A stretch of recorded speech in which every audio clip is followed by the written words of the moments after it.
Hi folks, so welcome back. So in this video I'm going to cover a company called Link Limited. ठीक है.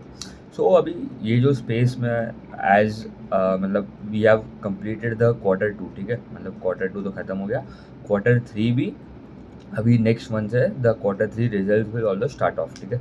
सो अभी जो मतलब जो 15-20 दिन जो बाकी है उसमें से we'll try to cover as many company as possible. हमारा कौन सा सेक्टर बाकी है, NBFC स्पेस में भी थोड़े कंपनीज बाकी है, हाउसिंग फाइनेंस में भी थोड़े कंपनीज बाकी है.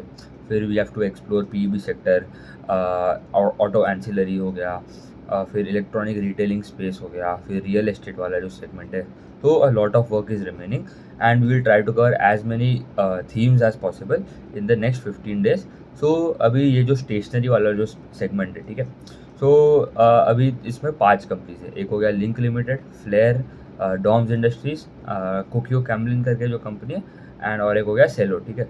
तो सेलो एंड फ्लेयर का अगर हम देखें ना तो they are not pure writing pure stationery player.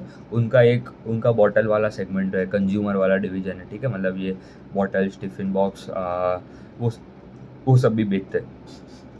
But अभी अगर लिंक का देखो तो they are a pure stationery player and they are more into writing instrument, मतलब पेन वाले सेगमेंट में ज़्यादा केटर करते हैं. तो लिंक के अगर देखो तो 4 ब्रांड्स है. अगर देखो, एक लिंक करके जो कंपनी है, लिंक करके जो उनका राइटिंग पेन आता है. फिर एक उनका पेंटोनिक करके जो बहुत फेमस हो गया in the last couple of years. फिर एक आ गया उनका एक यूनी करके जो मतलब they have tied up with a company called Mitsubishi pencils. ठीक है. तो मित्सुबिशी पेंसिल्स करके जो कंपनी उनके साथ टाई अप किया है to sell their products in India. तो एक यूनी बॉल, यूनी जेल हो गया, यूनी क्लिक, ये सब जो पेन आता है, दैट इज़ वो जो है that the actual owner is कौन सा कंपनी है, मित्सुबिशी पेंसिल्स. और एक डेल आई करके भी है, उनके कैलकुलेटर्स भी मतलब ज़्यादा आते हैं डेल आई करके जो कंपनी है. तो अभी कंपनी के सीधा नंबर्स देख लेते हैं. टॉप लाइन में ग्रोथ आया खाली 1% का, मतलब 1% growth, and it is very bad. Simple देखो तो इबिडा में दे डिग्रू अराउंड 4%. मार्जिन में भी थोड़ा कंप्रेशन है. इबिडा मार्जिन 11.3 हो गया, versus 11.9 on a YoY basis. PAT degrew 4%, PAT margin was around 6% versus 6.4% on a YoY basis. तो आप देखो मतलब बहुत ही very very dull numbers from a company like link.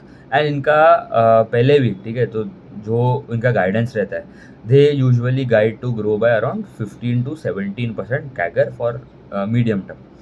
अभी 2-3 साल हो गए, उनका हार्डली डबल डिजिट में भी पूरे साल का नंबर आया है. ठीक है, मतलब 10% का भी ग्रोथ बहुत ही रेयरली हुआ है.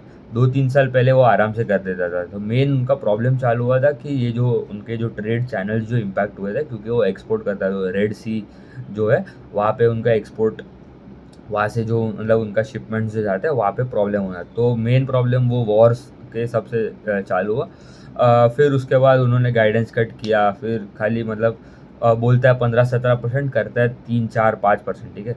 तो very very bad execution as well, and management is not able to walk the talk from the last 9-10 quarter से. ठीक है. तो मतलब consistently they are underperforming their guidance. And वो गाइडेंस अभी क्या करते हैं कि 15-17 बोलते हैं, फिर एक आध क्वार्टर अगर होता नहीं गाइडेंस तो बोलते हैं कि 10-15% तो हो ही जाएगा. 10% भी नहीं होता है, मतलब मेन प्रॉब्लम वही है. तो in this type of market it is better to be away from these companies that are not able to meet their guidance, and there are many opportunities in this space. We will cover that in upcoming videos as well. तो ये company में, ये video में we will only focus on link limited. इनके volume में भी degrowth है around 3% के आसपास. मतलब अगर लास्ट अगर अगर समझो 100 पेन बेचे थे this quarter, they were not able to sell around 94 pens is well. ठीक है, 94 ही बेच पाए नेक्स्ट क्वार्टर, नेक्स्ट ईयर वाई है. तो मतलब 3% के आसपास का वहाँ पे भी उनको डीग्रोथ आ गया इन देयर वॉल्यूम्स. फिर चैनल मिक्स में भी जनरल ट्रेड हो गया, दैट कॉन्ट्रीब्यूट टू 63%. कॉर्पोरेट्स को मतलब डायरेक्टली ऑफिस एंड सबको सप्लाई करते हैं, that is around 4%. Modern trade हो गया, आपके retail store like D Mart, Reliance retail, वहाँ पे जो प्रेजेंस है that contribute to 6%. E commerce हो गया, e commerce, quick commerce, that is around 6%. And export is around 21%. So इनका मेन अगर उनका खुद का अगर जोग्राफिकल मिक्स भी देखो, ठीक है, तो वेस्ट पार्ट ऑफ इंडिया से it is around 22%. Eastern part contribute to around 31%. North is around 30% and south is around 17%. And revenue mix भी अगर देखो तो खुद के ब्रांड से, मतलब ये लिंक हो गया, पेंटोनिक हो गया, ये जो उनके खुद के ब्रांड है, बाय वहाँ पे जो उनके जो प्रोडक्ट सेल होता है that is around 78%, and the remaining 22% is the license products that is of Uni and Deli करके। सो ये जो पैट में जो डी ग्रोथ है, तो उन्होंने बोला स्पेसिफिकली था because of the joint venture उन्होंने किया है विथ मित्सुबिशी पेंसिल्स हो गया, बहुत सारे नए जॉइंट वेंचर्स भी कर रहा है कंपनी, ठीक है। तो कंपनी एक्सपांशन तो कर रहा है बट वो अभी तक नंबर्स में ट्रांसलेट ऐसा हुआ नहीं है। तो उन्होंने रिसेंटली एक नया मार्कर वाला जो सेगमेंट भी है, स्वाइप करके एक ब्रांड है, वो भी लॉन्च किया था, तो उनको भी अच्छा रिस्पॉन्स मिला, बट वो सब अभी नंबर्स में रिफ्लेक्ट होने में it would take a little more time, ठीक है, उनका ऐसा बोलना है। फिर वो मित्सुबिशी पेंसिल के साथ जो एक जॉइंट वेंचर कर रहा है, वहाँ पे वो एक सेगमेंट लॉन्च कर रहा है, अराउंड 20-25 रुपीज़ के आसपास के पेन लॉन्चेस कर रहा है, and that will be majorly cater करेगा इंडिया में and south east Asian countries में, ठीक है। ये हो गया उनका एक बॉल पेन वाला सेगमेंट जो लॉन्च कर रहा है। अक्टूबर में उन्होंने ऑलरेडी जॉइंट वेंचर हो गया था एंड वहाँ से स्टार्ट किया है, बट अभी तक उनका कुछ मतलब उतना कुछ as such that is not resulted in some fruitful numbers. फिर एक कंपनी है, कोरियन कंपनी मॉरिस करके, वहाँ भी वो एक वेस्ट बंगाल में कोलकाता में एक फैसिलिटी बिठा रहे हैं, and that would start by quarter 4 of FY 26 के आसपास से वो स्टार्ट होने वाला है। फिर एक टर्किश कंपनी के साथ भी एक जॉइंट वेंचर कर रहे हैं to sell products in Turkey, and उनका गाइडेंस अभी बोल दिया उन्होंने, जो 15-17% जो होता था वो तो कभी अचीव होता नहीं था, तो अभी बोला उन्होंने डबल डिजिट ग्रोथ करना है हम लोग को, अराउंड 10% के आसपास समझ लो। डबल डिजिट में मतलब 99% तो होने नहीं वाला है, ठीक है। तो मतलब they are expecting at least 10% growth in FY 26, ठीक है। तो ये क्वार्टर में तो उनका ग्रोथ आया है खाली कितना 1%, एंड लास्ट क्वार्टर भी अगर हम देखो लिंक का अगर growth last quarter it was degrow हुआ था लिंक का अराउंड -1% के आसपास, तो इट वॉज वेरी बैड अगर हम देखें तो। एंड ये जो लॉसेज है in the joint venture will continue in FY 26, and वो बोल रहा है इट वुड ब्रेक इवन हो जाएगा FY 26 और गुड ब्रेक इवन, बट उसके FY 27 में वो बोल रहा है प्रॉफिटेबल हो जाएगा वो वाला सेगमेंट। एंड पेंटोनिक में स्पेसिफिकली जो उनका मेन जो सेगमेंट है वहाँ पे उनको वॉल्यूम में डीग्रोथ आ गया, तो मतलब जो उनका मेन जो ब्रांड का जो फेस वैल्यू है, मतलब वो जो मेन जो उनका पेन था वहाँ पे भी उनको डीग्रोथ आया, ठीक है। तो last quarter they have grown bye खाली 5%, एंड ये क्वार्टर उनका खाली ग्रोथ आया 1%, तो मतलब इट इज़ वेरी डिफिकल्ट उनको 10% भी करना है ये साल में, तो they have to grow at around 14-15% तो करना पड़ेगा in the upcoming H2 of FY 26, मतलब Q3 एंड Q4 में they have to minimally grow by around 15% के आसपास, तो टोटल मतलब उनका जो 10% का आसपास का जो गाइडेंस है वो अचीव होएगा। सो एंड मार्जिन का बोलना है कि 11% के ऊपर रहेगा, तो अभी अराउंड 11.3 था, तो बैड कंपनी, ठीक है, not able to achieve their guidance. अभी दूसरे अगर उनके कॉम्पिटर्स देखो, ठीक है, डॉम्स करके जो कंपनी है they are growing at around 20-25%, उनका गाइडेंस है 18-20% के आसपास का ग्रोथ करना। ऑफकोर्स वैल्यूएशन वहाँ पे बहुत बहुत ज़्यादा है।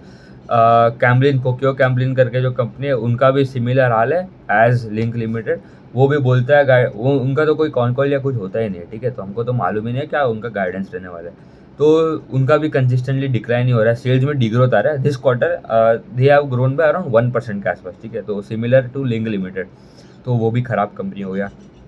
फिर सेलो करके कंपनी है, उनका मेजॉरिटी राइटिंग वाला नहीं है, बट वो उनका हाउसवेयर बॉटल वो वाला सेगमेंट से ज़्यादा आता है। दे have grown by around 19-20%, but उनको ऑपरेटिंग लेवरेज मिला नहीं। फिर एक कंपनी आता है फ्लेयर करके, ठीक है, Flair writing instruments, they have grown by around 17% के आसपास, एंड उनका प्रॉफिटेबिलिटी में नेट प्रॉफिट में they have grown by around 30%, and valuation भी आप देखो तो Flair is trading at around 22 times earnings, ठीक है, 22 टाइम्स का उनका P ratio, and company that is growing by around 17%, guidance उनका 15% प्लस के आसपास है फॉर नेक्स्ट 2 ईयर्स, ठीक है, एंड वो बोल रहा है हमारा मार्जिन भी थोड़ा इंप्रूव ही होएगा, तो ऑपरेटिंग लेवरेज भी उनको मिल रहा है, तो फ्लेयर एक अच्छा कंपनी है। Doms is also good company, but अभी दोनों में से कौन सा बेटर है वो तो हमें फिर इंडिविजुअली देखना पड़ेगा on the valuation as well, ठीक है, तो will cover both of them in the next video जो अच्छे कंपनीज है। तो ये कंपनी लिंक जो है that is not up to the mark, उनका लास्ट अगर देखो डबल डिजिट में growth it was in quarter I think Q1 ऑफ FY 25 में दे उनका ग्रोथ आया था 14%, ठीक है, उसके बाद दे हैव ग्रोन बाय 2%, फिर डी ग्रोथ है 2%, फिर 9% के आसपास का ग्रोथ है, फिर 5% का ग्रोथ है, एंड अभी खाली 1% का ग्रोथ है। तो नेट नेट मतलब डबल डिजिट का भी ग्रोथ आप एक्सपेक्ट करना, it is very very very very difficult for them to achieve as well, क्योंकि अभी यहाँ पे आपको लगेगा वैल्यूएशन भी सस्ता है, क्योंकि ग्रोथ नहीं है, ठीक है, 15-16 का पी है, ग्रोथ ही की नहीं है, 1-8% का ग्रोथ आता है ये सब कंपनीज में। फ्लेयर का डॉम्स का अगर देखो, Doms is trading at around 90-70-80 times earnings, but उनका ग्रोथ आता है 20-22%, ठीक है।